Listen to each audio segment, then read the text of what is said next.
When I bought a dying lake to restore its ecosystem, I didn't expect war. But the HOA president, Karen, had secrets buried beneath the water, and she'd do anything to keep them hidden. Drones, sabotage, federal agents. This wasn't just about land. It was about power, and I wasn't backing down.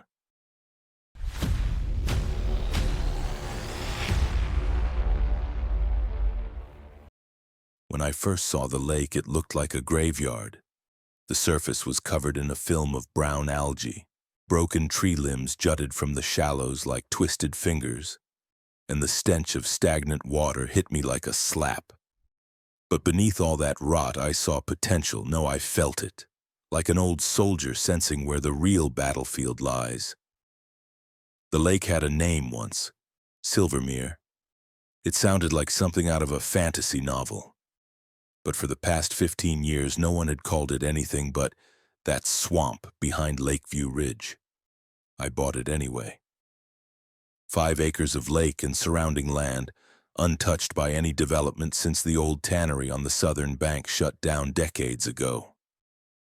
The owners were a shadow of a dissolved LLC that couldn't wait to unload it, practically begged me to take it off their hands. They had no idea what they were giving up. I had a vision, restoration, rehabilitation, life returning to this place. And not just for the fish and birds. I had plans for a research grant partnership, a sustainable nature reserve, a living case study for eco-regeneration. This wasn't a vanity project. This was redemption in every possible sense. My name is Nicholas Hayes, former Army combat engineer, now a private ecological investor, which sounds like a made-up title until you see my portfolio. I've made a career out of turning dead land into living space. Silvermere was next. We started 3 days after the deed cleared. I brought in a team, 3 field biologists, 1 hydrologist, 2 cleanup contractors, and a wetlands specialist who spoke to frogs like they were colleagues. First came the soil boring and water sample extractions. Then we cleared out the rotting tires and rusted appliances some godforsaken lunatics had dumped in over the years.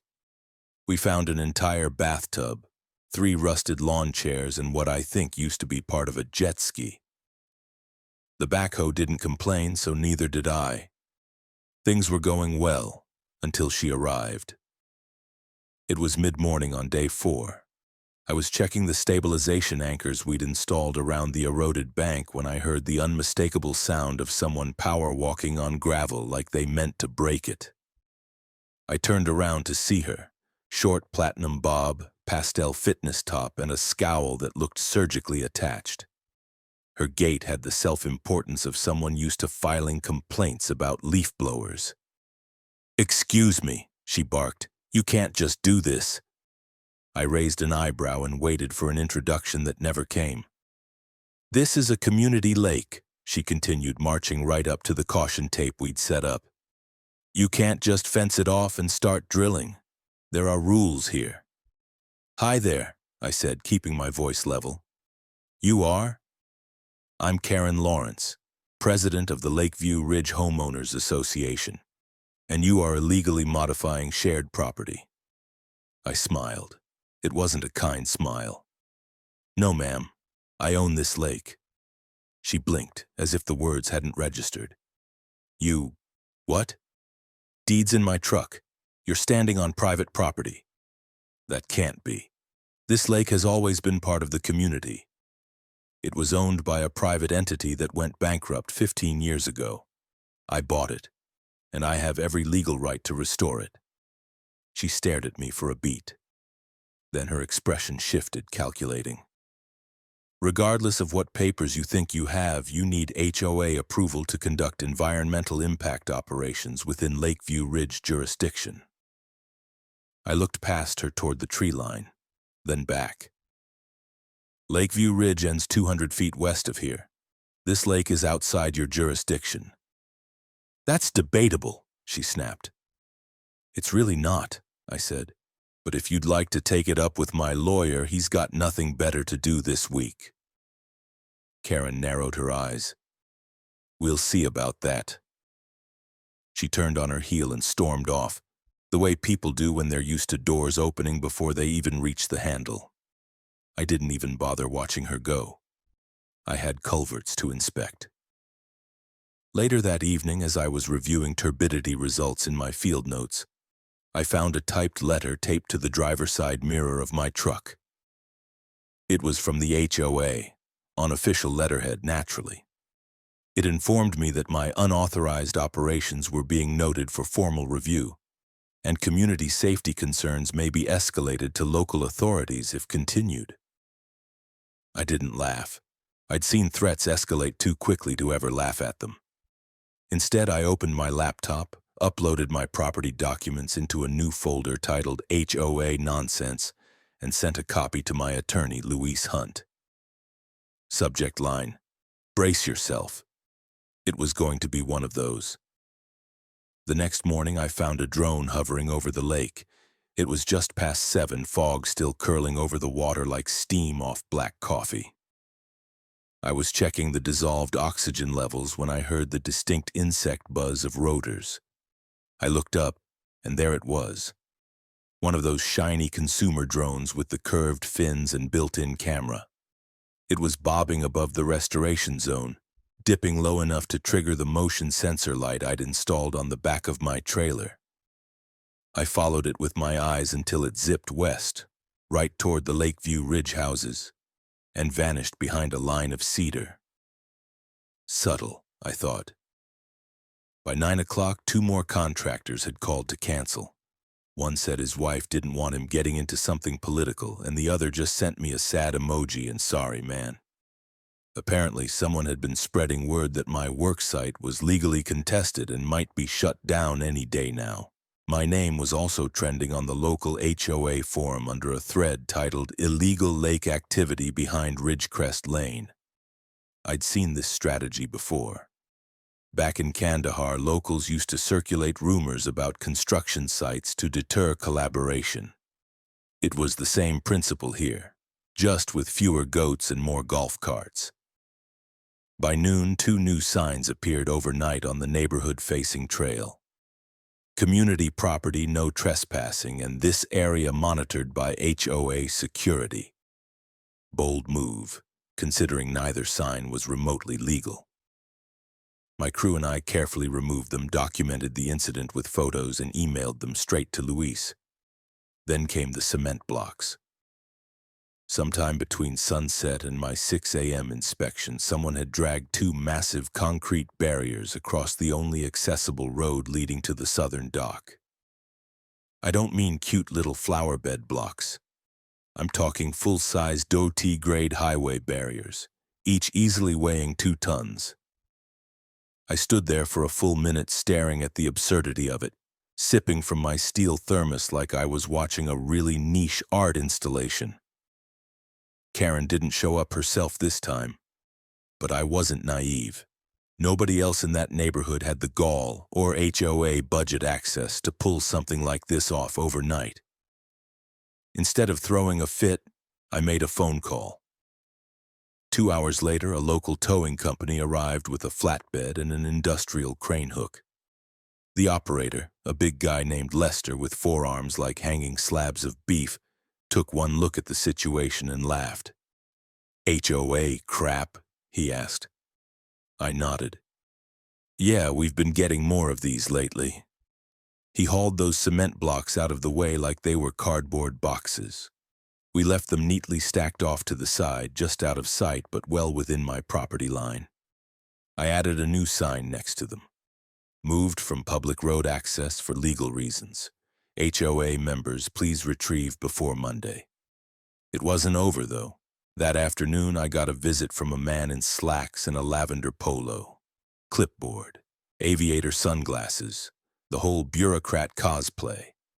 He introduced himself as Dean Mayfield, zoning enforcement liaison, whatever the hell that meant.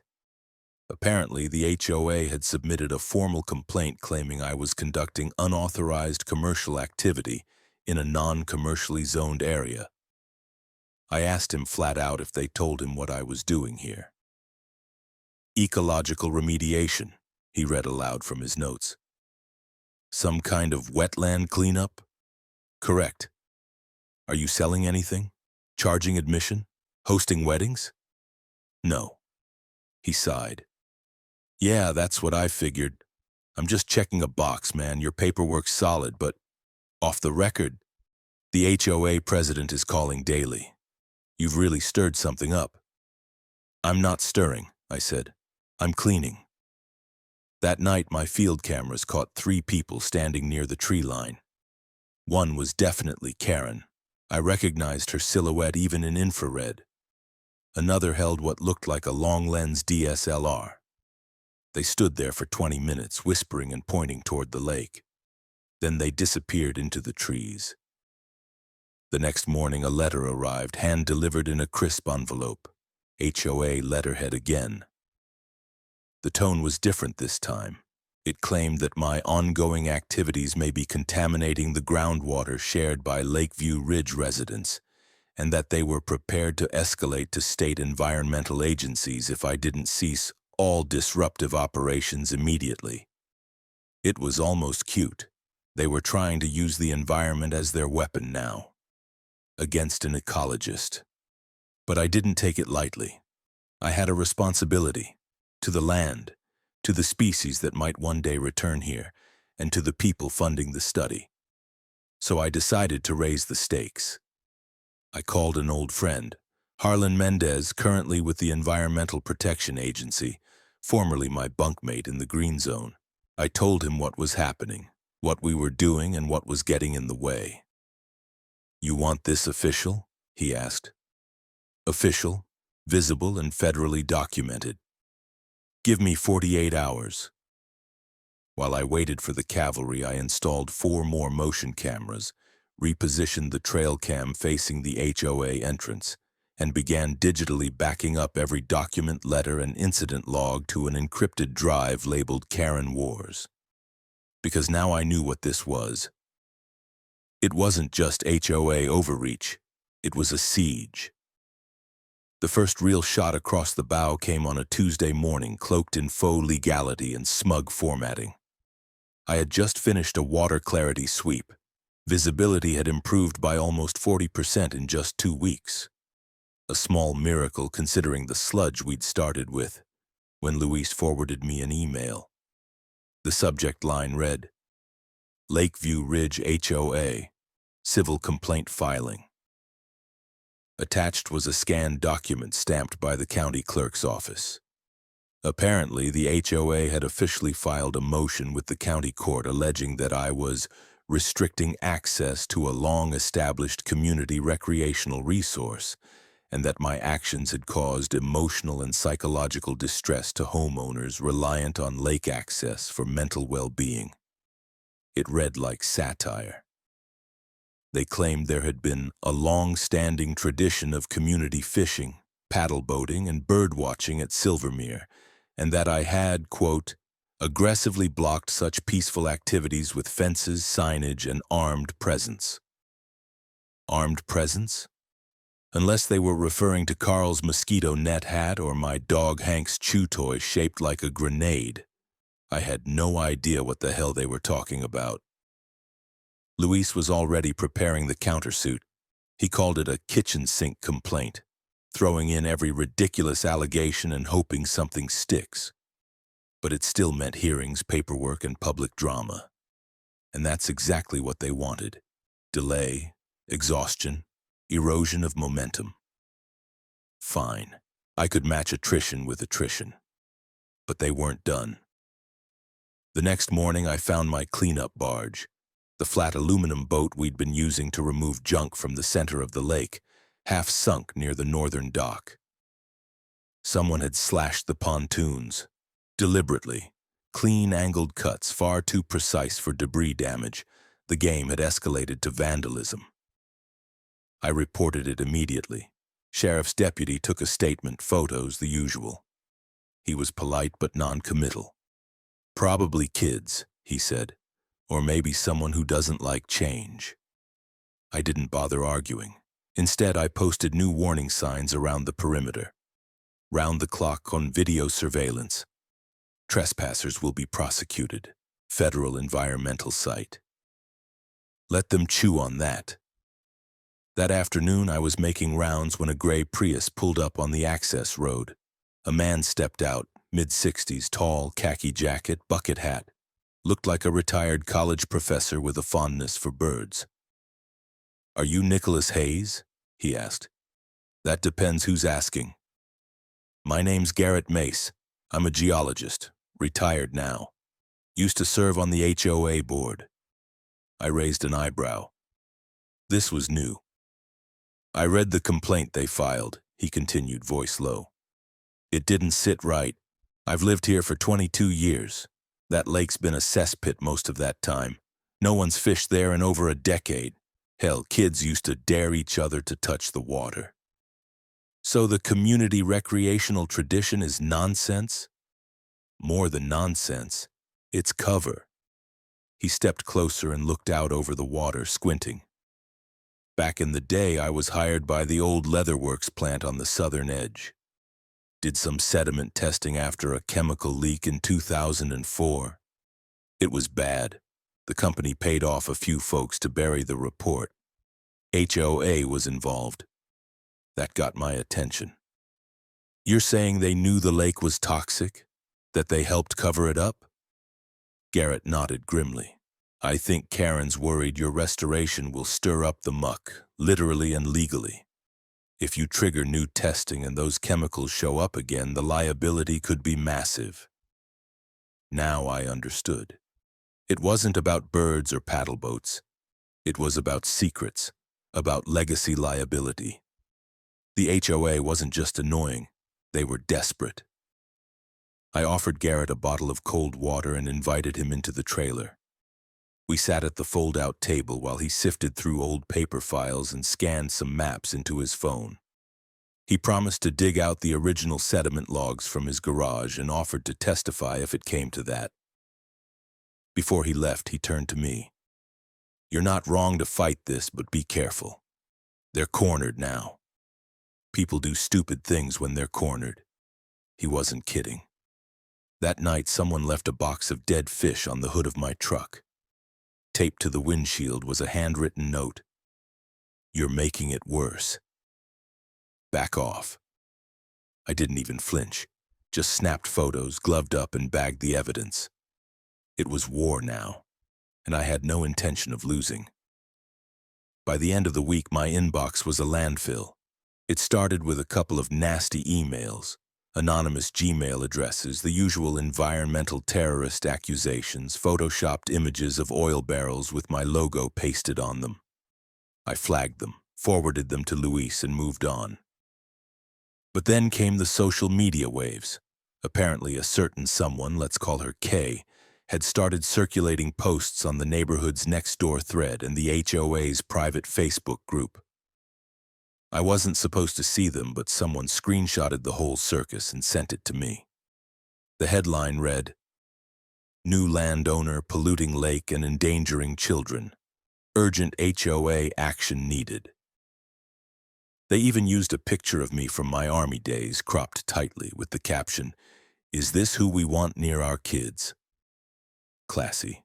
They claimed I was dumping industrial waste, that I had a record for land violations in other states, and, my personal favorite, that I was installing military-grade infrastructure on the lake bed as part of a covert privatization project. The last one was especially wild, considering I barely had funding to restock fish. The real damage, though, came when my crew started getting spooked. One of the younger biologists, Zoe, pulled me aside after lunch. "Nick," she said, "my mom saw something on Facebook. She's worried. And honestly, I'm not sure how safe it is to keep working here." I didn't blame her. A different contractor texted me that his tires had been slashed overnight. Another found their business rating bombarded with one-star reviews mentioning eco-fraud. Karen wasn't just targeting me. She was going after everyone who stood next to me. So I did what I had to do. I doubled down. First, I pulled the crew aside and gave them the full story. The truth about HOA's past, the chemical leaks, Garrett's testimony, the threats. I told them this wasn't just about water or land, it was about truth. A few decided to leave, but most stayed. Out of loyalty or stubbornness, I didn't ask. Next, I brought in an old friend from my military days, Tara Okafor, now working private security for environmental contractors. She arrived with 2 guys, a German Shepherd and a drone the size of a coffee table. They didn't carry guns, just clipboards, cameras, and very intense eyebrows. We put up new signage along every access point. Federal review in progress. Trespassers will be documented and reported. That same afternoon, I caught 2 teens with a GoPro trying to crawl under the perimeter fencing. I stopped them, asked them politely to leave. They laughed, called me a lake Nazi, and sprinted off. One tripped. I helped him up. He looked ashamed until he turned and flipped me off. By that night, things had gotten even weirder. Someone had created a fake website, silvermereprojecttruth.net. It was filled with doctored images of oil slicks, dying ducks, and a big red banner reading, "Stop the fraud, save Silvermere." I'd be lying if I said it didn't get to me. I sat alone in the trailer, staring at that ridiculous page, wondering how far they were willing to go. Karen had crossed into uncharted territory. This wasn't HOA politics anymore, it was character assassination, and she had money, influence, a network of bored retirees with too much time and too few filters. But she made one mistake. She thought I'd bend. I contacted a digital forensics consultant who traced the fake site's domain registration to a P.O. box rented by Lakeview Ridge HOA. Even better, the same box had been listed on a filing used for city zoning appeals submitted by Karen herself just 3 months earlier. Bingo. Luis was already drafting an amendment to our counterclaim. But I wasn't done. I contacted a local environmental blog, small time but scrappy. I gave them full access. Photos, documentation, even drone footage showing our cleanup work, the wildlife returning, the replanting of native reeds. The article went live under the headline, "Veteran Fights HOA to Restore Toxic Lake. What are they hiding?" It got picked up by 3 more blogs within 24 hours. Then regional news. Next thing I knew, a local morning show called asking if I'd go on air. I declined, but I gave them a statement and footage of Garrett explaining the sediment findings. The tide was shifting, but not fast enough. Because the next morning I came out to find red spray paint across the side of my trailer. Murderer. Spelled wrong, ironically, as Komojikab. Murder. Classy. Then later that same day, I got a call from the County Planning Commission. "We've received a complaint about unauthorized trenching near a water source," the woman said, her voice tired. "Who filed it?" I asked. There was a pause. "Anonymous," she said, but the file came with scanned maps, HOA maps. I didn't even get mad, I just laughed. Because if Karen was resorting to forged maps, then she was closer to losing than she thought. I just needed to hold out a little longer. It rained the day the feds arrived, not a soft drizzle either. The sky cracked open like a bad seam and poured itself over Silvermere as if the land needed baptism before justice could walk in. The caravan rolled up just after noon, 3 unmarked black SUVs, 1 white utility van with EPA decals, and a dark green truck with the unmistakable seal of the U.S. Army Corps of Engineers. Doors opened, boots hit gravel, and out stepped 6 people in official windbreakers with clipboards, satellite packs, and a quiet intensity that said, "We're not here to play neighborhood politics." Karen naturally showed up 15 minutes later. She came marching down the hill like a queen with a clipboard, trailing a pair of HOA board members behind her like nervous footmen. Her makeup was too perfect for the weather, her hair helmeted into place, and her smile so tight it looked stapled to her face. "This is private property," she called out as she approached the site, "and you need to—" "No, ma'am," one of the EPA agents interrupted without even looking at her. "This land falls under jurisdictional review pending verification of hazardous waste history and hydrological impact. You have no authority here." Karen blinked, visibly thrown. "I'm the HOA president." "We're aware of who you are," the agent cut her off, "and of your correspondence with county officials. If you continue to interfere, we'll have to formally document obstruction." She didn't say another word. The team spent the rest of the day combing the site. Water samples, soil cores, drone sweeps, LiDAR scans. I showed them the original restoration plans, the pre-purchase sediment reports, and the new data compiled since the cleanup began. They asked good questions, technical ones, about pH levels, invasive species, anaerobic bacteria. Not once did they mention the HOA complaint. That night I sat on the porch of the trailer, rain still tapping the aluminum roof, watching Hank gnaw on a tree branch like it owed him money. Then my phone buzzed. Unknown number. I answered. "Nicholas Hayes?" "Speaking. This is Special Agent Dalton, Environmental Crimes Division. You're going to want to be on site tomorrow morning at 9 a.m. That was all he said. By dawn, the air felt charged. Luis had flown in the night before and joined me by the dock, legal pads tucked under his arm, coffee steaming in the chill. We didn't speak much. We didn't need to. At exactly 9, a squad car arrived, local sheriff, then another SUV, federal plates, then 2 more cars, one with county officials, another with a man I recognized from the zoning office. They weren't here for me. Karen showed up 10 minutes late, flanked by her 2 remaining loyalists. She was holding a folder, thick with documents, and a smug look that suggested she thought she was about to win something. Agent Dalton met her halfway up the path. "Mrs. Lawrence," he said, "we've reviewed your submissions. The documents you filed with the county, including boundary maps and chemical history reports, contain discrepancies." "Discrepancies," she echoed. "Let me rephrase. They're falsified." Dead silence. Dalton opened his briefcase, pulled out side-by-side comparisons. One showed the HOA's map, recent, conveniently redrawn to include Silvermere inside Lakeview Ridge's scenic zone. The other was from the state's Department of Natural Resources, original plats, certified 15 years ago. Karen didn't even look at them.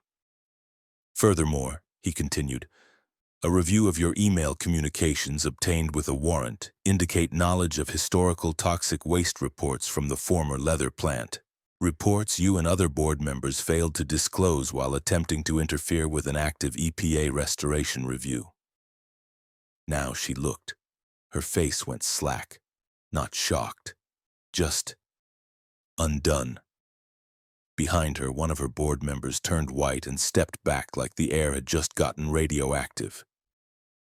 Karen tried to recover. "This is clearly political.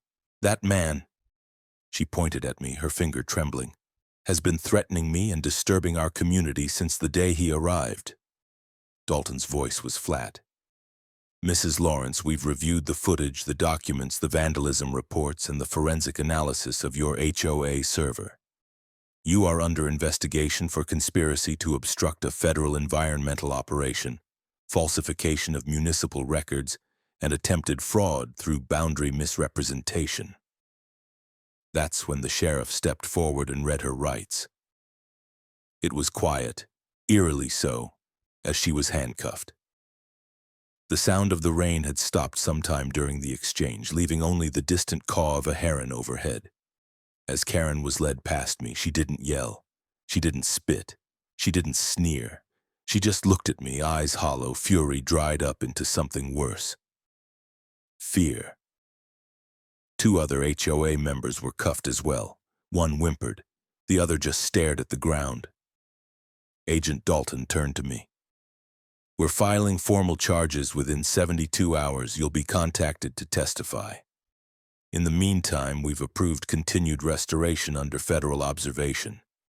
You'll be provided a liaison moving forward." I nodded, slow and steady.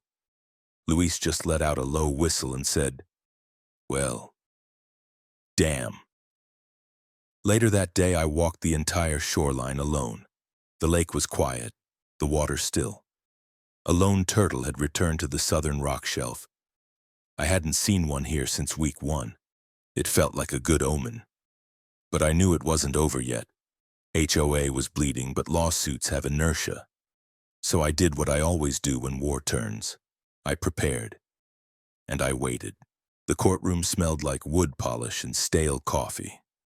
It wasn't my first time in one. Hell, the Army had dragged me into enough hearings to last a lifetime. But this one felt different. Personal. The kind of personal that sits in your gut like a coiled spring waiting to snap.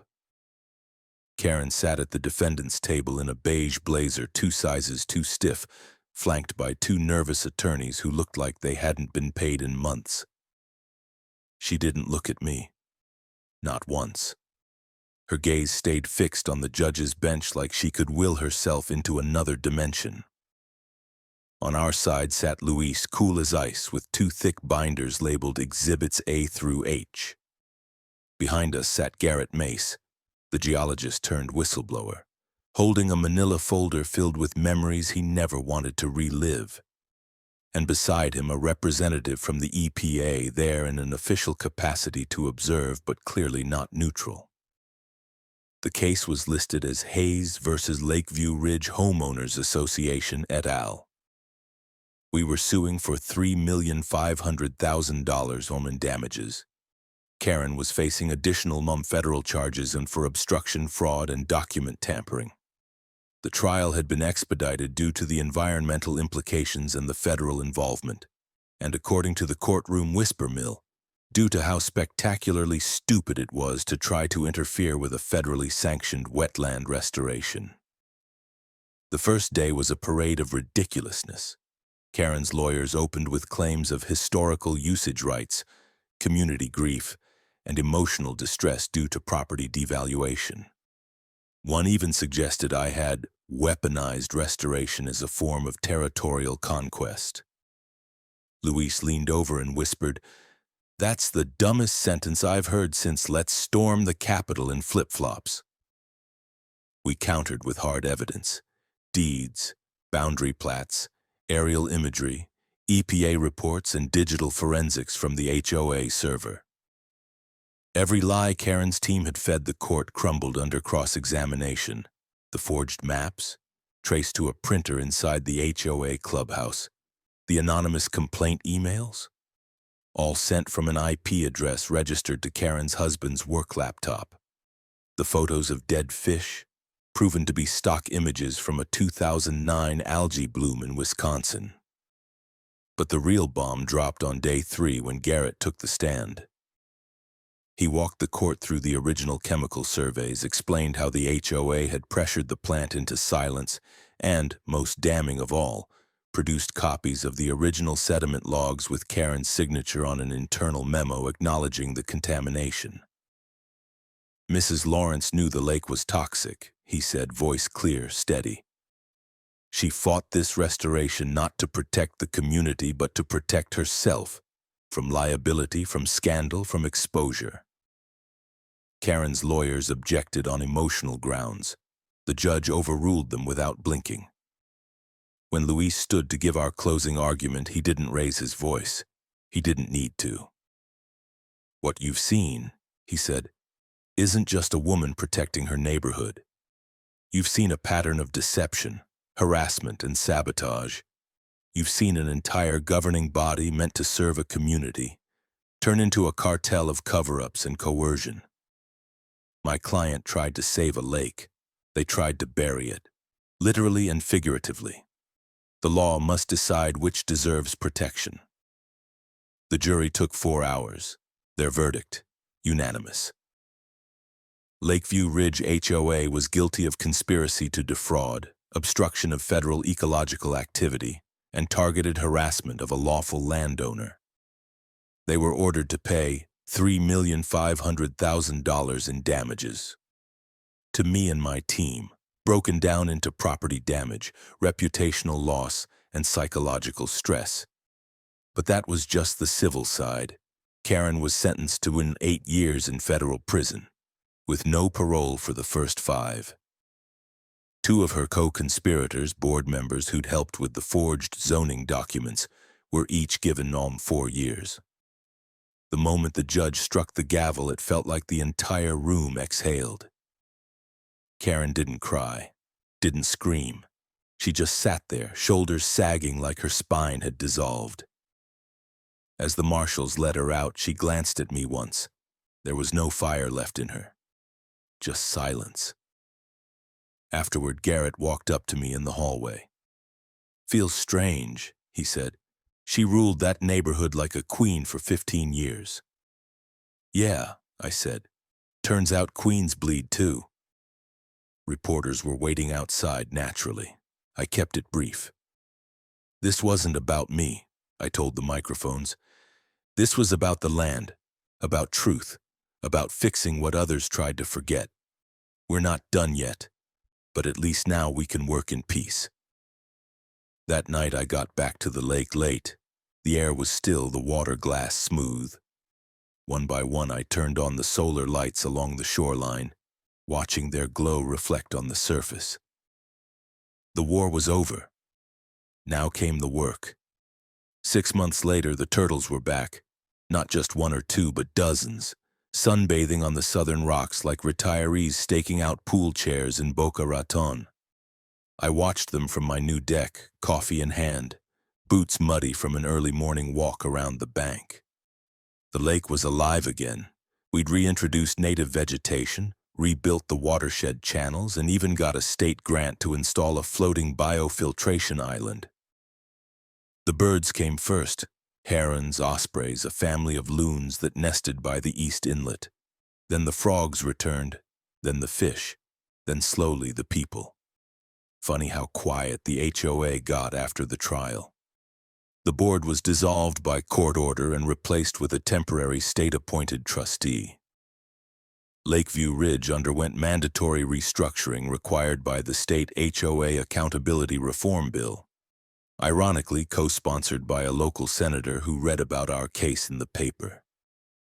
Karen's name was scrubbed from every newsletter, plaque, and parking space. Her house was sold at auction to pay part of the damages. It now belongs to a young couple with 2 golden retrievers and 0 interest in civic domination. Garrett visits often. He's helping with the geological stability study and bringing donuts like it's a sacred ritual. He's lost some of that world-weary look he had when we first met. Last week, he even brought his granddaughter to help plant cattails along the edge. Luis and I laugh about the case sometimes. He framed a photo of the courtroom verdict with a caption that reads, HOA L plus ratio. It hangs in my trailer next to a framed EPA compliance certificate. The security drones are still up, partially because of protocol, partially because I like watching deer wander in at night. But the cameras don't catch saboteurs anymore, just raccoons. Some of them have learned to wave at the motion sensor to turn on the lights. Tara's team came by last week to do one final sweep.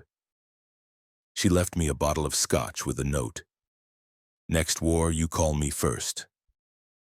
And the town, well, they changed their tune. The same local paper that once printed HOA press releases now runs monthly updates on the restoration. The headline last month read, Silvermere's Revival, from Waste Zone to Wildlife Sanctuary. People bring their kids to walk the perimeter path. A local science teacher reached out about running summer field trips. There's even talk of naming the new pier after me, which I've declined 3 times, but yesterday I gave in. I stood at the end of the new dock looking out over the water when an older man with a cane stopped beside me. He nodded at the lake. Looks good, he said. Used to smell like a septic tank. Now it only smells like wet moss and redemption. I replied. He chuckled. You haze? Guilty. Well, he said, tapping his cane, if you ever feel like fixing the community center's roof, we got a Karen-shaped hole in the budget. I laughed. I'll bring my hammer. That night I grilled on the back deck, cracked open the Scotch Tara left, and watched the sun sink into the trees. Hank slept at my feet. The frogs sang. For the first time in months, I didn't feel like I was defending something. I just felt home.